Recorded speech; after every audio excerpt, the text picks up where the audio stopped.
Welcome to Das garden. বন্ধুরা, আমি জৈব সার লিকুইড বানানো অনেক রকম সার বানানো দেখিয়েছি আপনাদেরকে আগের ভিডিওতে, আমার পুরনো ভিডিওতে দেওয়া আছে। তবে লিকুইড সার যে কিচেন ওয়েস্ট দিয়ে যে লিকুইড জৈব সারটা তরল জৈব সার বানাচ্ছি, সেই তরল জৈব সার বানাবার পদ্ধতিটা আপনারা কিন্তু একবার হাতে কলমে দেখে নিন। আমরা কিন্তু লিকুইড জৈব সার কীভাবে বানাচ্ছি একটু হাতে কলমে দেখে নিন। যে আমরা কিন্তু ডাইরেক্ট কিচেন ওয়েস্টটা থেকে যে পচে নির্যাস বেরোচ্ছে সেটা কিন্তু ডাইরেক্টটা আমরা নেব না, কিভাবে নেব সেটা একটু দেখে নিন। প্রথমে বন্ধুরা দেখুন, আমি প্রথমে কিন্তু এই যে এক মিনিট বন্ধুরা, এই যে দেখুন একদম কাছে থেকে দেখাচ্ছি। এই প্রথমে এই বালতিতে 5-7 দিন কিন্তু এতে স্টোর করব।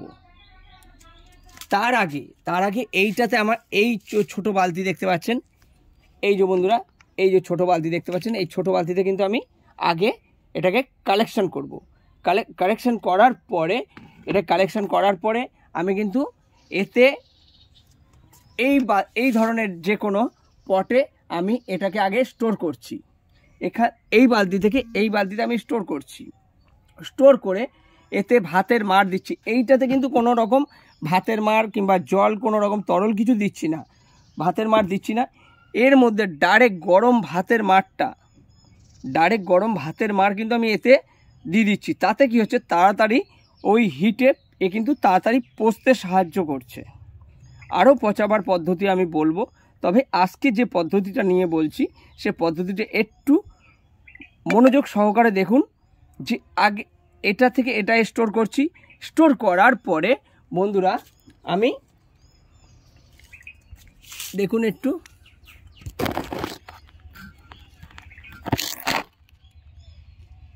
এই যে ড্রামগুলো দেখতে পাচ্ছেন, এক মিনিট বন্ধুরা, এই এখানে যে তিনখানা ড্রাম আছে, তিনখানা ড্রামের কিন্তু এখানে বন্ধুরা কাজ আছে।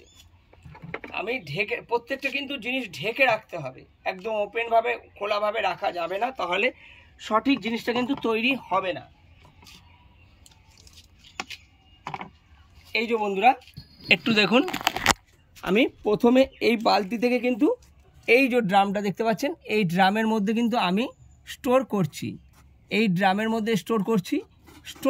এইটা থেকে এই বালতি থেকে এই ড্রামে স্টোর করছি। যখন ড্রামটা পুরো ভর্তি হচ্ছে, এতে কিন্তু আমি কোনো রকমের এতেও আমি কোনো ভাতের মার দিচ্ছি না। ভাতের মার এখানে দিয়েছিলাম বন্ধুরা, সেই অবস্থায় এখানে আমি ঢেলে দিচ্ছি। ঢালার পরে এখানে মোটামুটি এটা ভর্তি হতে 8-10 দিন লেগে যাচ্ছে। 8-10 দিন পরে একে ট্রান্সফার করে দিচ্ছি। এই যে ড্রাম দেখুন, এই একটা ড্রাম, এই দুটো ড্রামে কিন্তু আমি ট্রান্সফার করে দিচ্ছি। ট্রান্সফার করে দিয়ে এর কালারটা দেখুন বন্ধুরা, তাহলে বুঝতে পারবেন আপনারা। এই যে দেখুন, যে এর কালারটা দেখেই বুঝতে পারছেন এ কিন্তু পচে গেছে। আর এর থেকে বেশি পচেছে হচ্ছে এই ড্রামটারটা কিন্তু আরও বেশি পচে গেছে। দেখতে পাচ্ছেন পুরো ডাইরেক্ট কলার ফানা এনে ফেলে দিয়েছিলাম। কলার কি কাজ সেটা তো জানেন। ফেলার পরে আমি এটাকে ট্রান্সফার করব এই বড় ড্রামে। আমার যে এই যে বড় ড্রামটা দেখতে পাচ্ছেন, সব জিনিস কিন্তু বন্ধুরা ঢাকা থাকবে। এই বড় ড্রামের মধ্যে আমার বড় ড্রাম সব কিছু ঢাকা। এই যে বড় ড্রামটা দেখুন, বড় ড্রামে আমি এবার ফেলবো। কারণটা কি, এই ড্রামের মালটা বড় ড্রামে যখনই ফেলবো, এ কিন্তু সঙ্গে সঙ্গে এইখান থেকে এই যে নল লাগানো আছে, নল থেকে এখান থেকে লিকুইডটা বেরিয়ে কিন্তু এই যে লিকুইড তৈরি হয়ে গেল। এই লিকুইড আমি ডাইরেক্ট জলের সঙ্গে 10 লিটার জলে 1 লিটার পাঞ্চ করব, কিংবা 10 লিটার যদি মনে করেন যে না আমার আর একটু বেশি দিলে অসুবিধা নেই, এটা আপনার একটু কম বেশি দিলে অসুবিধা নেই।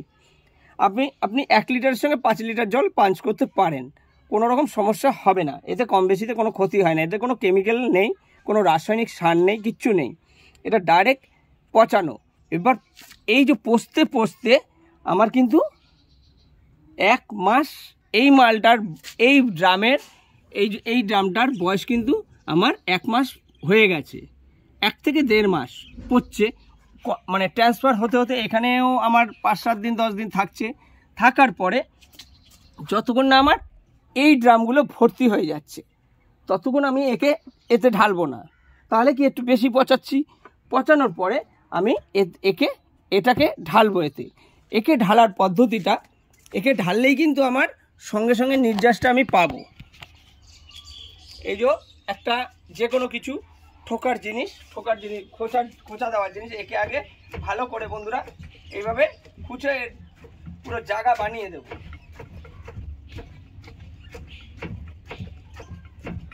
অনেক জায়গা, কেন পচে কিন্তু এরা বসে না, এরা বসে যায় না।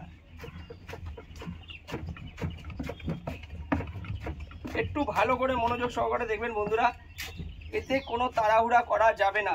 তাড়াহুড়া করলে কিন্তু সঠিক জিনিসটা, আমি যে জিনিসটা বানাচ্ছি সেই সঠিক জিনিসটা কিন্তু আপনারাও পাবেন না। আমি এই লিকুইড জৈব সার বলুন, যেটা কিচেন ওয়েস্ট দিয়ে ড্রাই পাউডার জৈব সার, আমি তাও কিন্তু তাড়াহুড়া করি না, তাতে আমার সময় একটু বেশি লাগুক।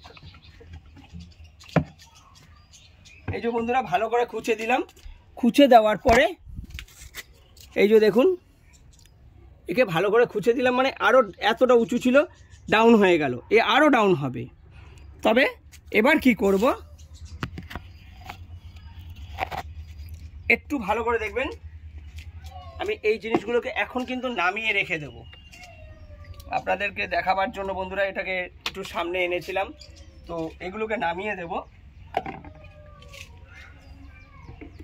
নামিয়ে দিয়ে এইটা, যেটা আমার মোটামুটি 20 থেকে 25 দিন বয়সের হয়ে গেছে, 1 থেকে 1.5 মাস বয়স হয়ে গেছে এর, তাহলে আমার পুরো পচে রেডি। এর জলটা আমার ডাইরেক্ট পেয়ে গেলে আমার কোনো সমস্যা নেই। একে ছাঁকনি এই ড্রামে ফেলে দেব। এই যে বন্ধুরা, এই যে দেখুন, একে ফেলে দিলাম।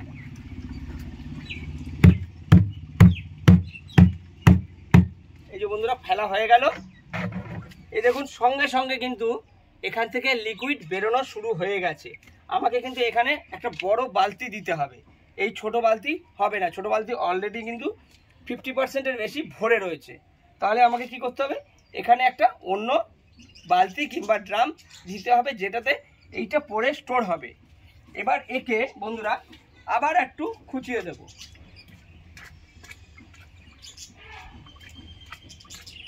এই একটু ভালো করে খুঁচিয়ে দিলেই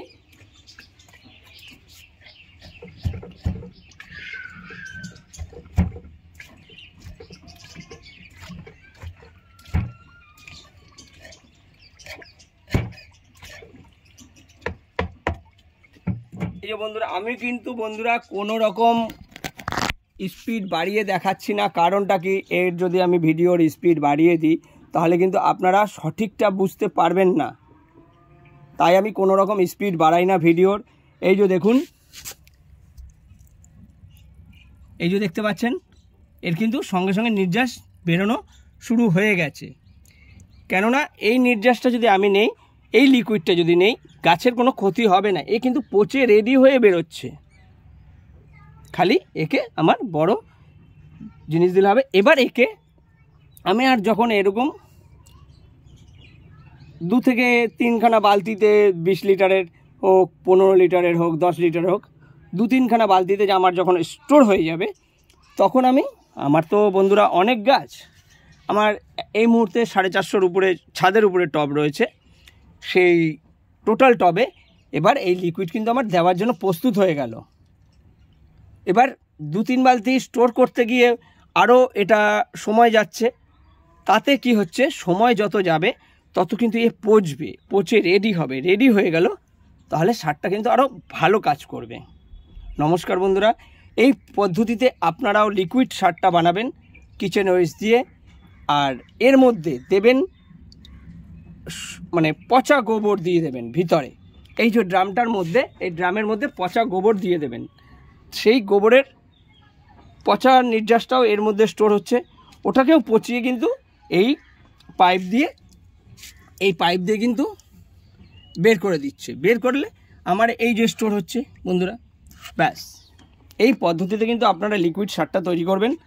তাহলে আপনাদের লিকুইড সার 100% গাছের জন্য উপকারী হবে। আর গাছের আকার, আপনারা আমার সবকটা গাছের আকার দেখেছেন, গ্লেজ দেখেছেন। আমি কিন্তু সেই রকম পরিমাণে কোনো স্প্রে করি না, শুধু জলের ঝাপটা দিয়ে গাছকে স্নান করিয়ে দিতে হবে মাঝে মধ্যে।